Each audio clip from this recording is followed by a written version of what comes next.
Dakle, postoji 1, 2, 3, treće, drugo, prvo nebo, način kako ćeš vršiti Isusovu uputu. Ovdje kroz mene, ali dođemo na isto, jer je to njegova uputa. Iz ljubavi. Znači, bez ikakvog drugog poticaja. Onda, iz spoznaje istine. Zašto je to nužno i zašto je to dobro? Vaša spoznaja istine. To se nekad zove vjera. Vjera je ispod spoznaje istine, ali je isto područje.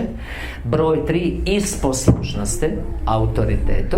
I to su 3 pozitivne kategorije. U slučaju da ni toga nema, onda na nižim razinama koje već zadiru u paklove je strah od kazne. Ili, isto, žunja da se osvoji za sebe nešto dobro. Ok, to su mogućnosti. Nakon toga idu udarci sudbine.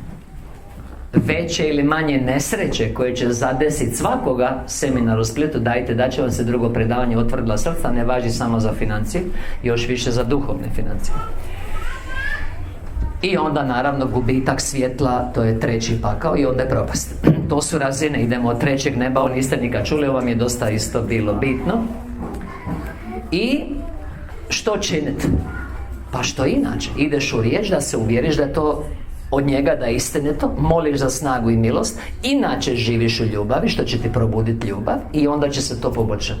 U međuvremenu promišljaš o tome što će ti se negativno dogoditi ako to ne radiš, jer želiš sebi dobro, a i želiš drugima dobro, razmišljaš o dobrome koje ćeš drugima napraviti. Je li može? To je to. Svet je u tome.